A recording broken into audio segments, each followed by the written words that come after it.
كمل كمل كمل كمل كمل.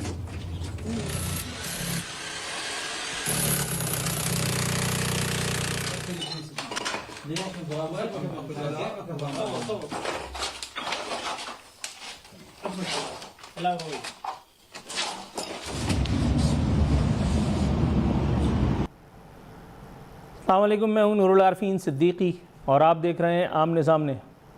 یہ ویڈیو جو آپ نے ابھی دیکھی یہ ہے تو عراق کی، لیکن اس ایک ویڈیو سے آپ کو حکومتوں میں رہنے والے، حکومتوں میں رہ کر کے اور پھر اپنے عاقبت کو خراب اور دنیا کو انورٹڈ کاماز میں سنوارنے والوں کی مینٹیلٹی کا پتہ چل سکتا ہے۔ عراق کے سابق وزیر تیل جو عوام کا تیل نکال کر کے انہوں نے اپنے معدے میں ڈالا تھا رقم، ایک خطیر رقم جس کا میں نام لیتے ہوئے بھی شرماتا ہوں،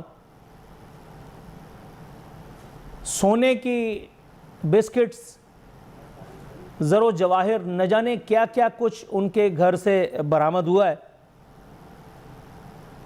یہ تو عراق کا احوال تھا۔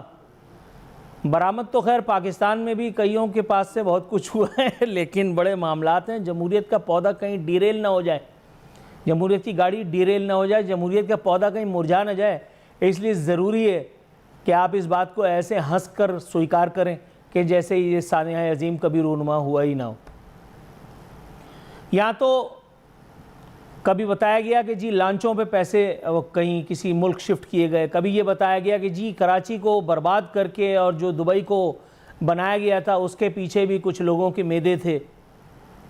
نہ بھی بتایا جاتا تو ہمیں اچھی طرح سے پتہ ہے کہ ایسا ہی ہوا ہوگا، وگرنہ اتنے بسے بسائے شہر کو، اتنے ہنستے مسکراتے ملک کو برباد کرنے کے پیچھے بظاہر ایسی کوئی وجہ تو سمجھ میں نہیں آتی۔ خیر، اب اپنے موضوع کی طرف آتے ہیں۔ محترم وزیر اعظم صاحب، اللہ تعالیٰ ان کا اقبال بلند کرے، ایک مرتبہ پھر لائم لائٹ میں ہیں۔ آپ نے ایک مرتبہ پھر اپنی موجودگی کا احساس دلایا ہے، ایکشن میں نظر آئے ہیں، اور آپ نے پیٹرولیم کی ذخیرہ اندوزی فرمانے والے ذخیرہ اندوزوں کو جو قیمت بڑھانے کے کام آتے ہیں، آپ نے شدید قسم کی ایک تنبیہ یعنی وارننگ جاری فرما دی ہے۔ اس کا مطلب ہے کہ قوم پھر سے تیار ہو جائے، کیونکہ مجھے اچھی طرح سے یاد ہے اسی پروگرام میں کچھ عرصے پہلے میں نے یہ بات کی تھی کہ آج وزیر اعظم نے یہ بتا دیا ہے کہ پاکستان کے پاس 1 ماہ کا ایندھن موجود ہے۔ یہ جنگ سے پہلے کی بات ہے، جنگ شروع ہی ہوئی تھی، جنگ سے پہلے کی نہیں، جنگ شروع ہی ہوئی تھی۔ وزیر اعظم نے بتا دیا ہے کہ 28 دن کا ذخیرہ ہمارے پاس موجود ہے، کوئی گھبرانے کی بات نہیں ہے۔ میں نے اس وقت بھی آن ایئر کہا تھا کہ حضور والا کمر کس لیجئے، پاکستانیوں، میرے محترم پاکستانیوں کمر کس لیجئے، کیونکہ وزیر اعظم نے کہہ دیا ہے اب ذخیرہ اندوزوں کو حرام کھانے سے کوئی نہیں روک سکتا، اور بالکل ویسا ہی ہوا۔ اس کے بعد جو دھما چوکڑی مچی ہے تو علمان الحفیظ۔ تو ایک مرتبہ پھر محترم وزیر اعظم نے اپنی اتھارٹی انورٹڈ کاماز میں کا استعمال کرتے ہوئے پاکستانیوں کو یہ بتایا ہے کہ میں آپ کے انٹرسٹس کو سیف گارڈ کرنے کے لیے موجود ہوں۔ حالانکہ یہ جو باڈی ہے اس کو گارڈ کرنے کے لیے بس اللہ کی رحمت ہی ہمیں درکار ہے، کیونکہ انسان تو آپ سمجھ ہی رہے ہوں گے میں کیا نہیں کہہ رہا۔ وزیر اعظم نے فرمایا کہ پیٹرولیم مصنوعات کی مصنوعی قلت پیدا کرنے والوں کے خلاف سخت کارروائی کی جائے۔ آپ سمجھ تو گئے ہوں گے ٹون سے کہ اب ہونے والا کیا ہے۔ دوسری طرف ایک خبر اور مجھے بتا رہی ہے کہ پیٹرول اور ڈیزل کی قیمتوں میں بڑے اضافے کا امکان ہے، اور وہ بھی یوں کہ ڈونلڈ ٹرمپ لعنت اللہ علیہ اور حضرت ایران ایک مرتبہ پھر ایک دوسرے کو فتح کرنے کے لیے پرعزم دکھائی دیتے ہیں۔ تو اس موقع کا فائدہ ہماری وہ منسٹری کیوں کر نہ اٹھائے جس پہ باقاعدہ ہمارے وزیر پیٹرولیم جیسے انمول رتن مسلط ہوں۔ حکومت نے موقع غنیمت جان کر کے ایک خبر کے مطابق پیٹرولیم مصنوعات کی قیمتوں کا تعین روزانہ کی بنیاد پر کرنے کا اعلان، مطلب گئی بھینس پانی میں۔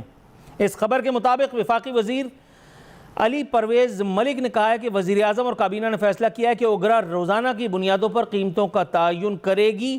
خطے میں کشیدگی کے باعث ایک بار پھر عالمی منڈی میں خام تیل کی قیمتوں میں اضافہ ہوا ہے، جس کی وجہ سے توانائی کی قیمتیں دوبارہ بڑھنی شروع ہو چکی ہیں۔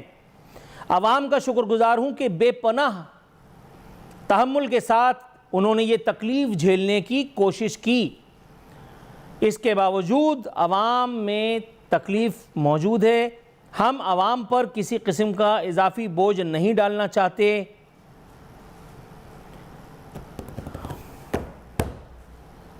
مطلب یہ خبر کتنی پرلطف ہے نا، اس سے بڑا لطیفہ آپ نے، میرا نہیں خیال ہے کہ پچھلے پورے ہفتے میں کہیں سنا ہوگا۔ جیسے ہی پیٹرولیم مصنوعات کی قیمتوں کے تعین کی باری آتی ہے، ویسے ہی خلیج کی جنگ آڑے آ جاتی ہے۔ جیسے ہی جہاز خریدنا ہوتا ہے، ویسے ہی آئی ایم ایف کی پالیسیاں سامنے آ جاتی ہیں کہ جی آئی ایم ایف جو ہے وہ، مطلب کوئی خدا کا خوف ہوتا ہے؟ آئی ایم ایف غریب آدمی کی تنخواہ بڑھانے کے لیے آپ کے راستے کی رکاوٹ ہوتا ہے، لیکن 12 ارب کے طیارے کے لیے آپ نہ آئی ایم ایف دیکھتے ہیں نہ ورلڈ بینک، آپ کہتے ہیں تم جاؤ ایسی کی تیسی میں، ود آل ڈیو رسپیکٹ۔ ثقیل جملہ ہے لیکن ایکسیپٹ کیجئے، کیا ایسا نہیں ہے؟ اسمبلی کے فلور پہ کھڑے ہو کر کے کہہ دیا گیا کہ ہاں خریدا ہے جہاز۔ کیا شان تفاخر ہے، میں دیکھ کر کے حیران ہوتا ہوں۔ کیا وہ سرکاری بینچ پر متمکن ہستی جنہوں نے کہا تھا کہ ہاں ہم نے پیٹرول کی قیمت بڑھائی ہے، اگر ہم 110 روپے بھی بڑھا دیتے تو آپ کیا کر لیتے؟ کیا میں جھوٹ بول رہا ہوں؟ کیا اس بات کے ثبوت موجود نہیں ہیں؟ ایسا صرف میرے سونے پیارے دیش پاکستان میں ہو سکتا ہے کہ جہاں عوام کو ان کی جوتے بازی پر نذرانہ عقیدت پیش کیا جا رہا ہو کہ جی ہمیں پتہ ہے کہ آپ کو سر جھکا کر کے مار کھانے کی عادت پڑ چکی ہے، لیکن یہ تحفہ بھی نذرانہ عقیدت ہمارا شکریہ کے ساتھ قبول کیجئے۔ چونکہ اور چنانچہ کا کاروبار جس وقت پہلی مرتبہ جنگ چھڑی تھی تو کس پھرتی کے ساتھ اسی وزیر پیٹرولیم نے 140 روپے if I am not wrong petrol کی قیمتیں بڑھا دی تھیں اور کہا تھا اسی پھرتی کے ساتھ کم کریں گے۔ قرآن اٹھوا لیں اگر وزیر موصوف نے اسی پھرتی کے ساتھ قیمتیں کم کی، بلکہ یہاں تک ہوا کہ جب جنگ کے بادل ختم تک ہو چکے تھے، قیمتیں منجمد کر کے کئی میدوں کو خوراک پہنچائی گئی۔ ظاہر ہے ایسا فی سبیل اللہ تو نہیں ہوتا، یہ تو غلطی سے مسٹیک ہو جانے والی بات ہے، لیکن بہرحال حکومت ہے، جو چاہے اس نے کرشمہ ساز کرے ان کا۔ پیٹرول پمپ اونرز ایسوسی ایشن بھی جاگی ہے، انہوں نے کہا ہے کہ حکومت کی پرائس ڈی ریگولیشن پالیسی مسترد فرماتے ہیں۔ ایک اور خبر بتا رہی ہے کہ پاکستان سٹاک مارکیٹ میں بھونچال، سرمایہ کاروں کے اربوں روپے ڈوب گئے۔ چلو اچھا ہے عوام کے علاوہ بھی کسی کا کچھ ڈوبا، ورنہ یہاں دن رات عوام کا ہی سب کچھ چلا جاتا ہے۔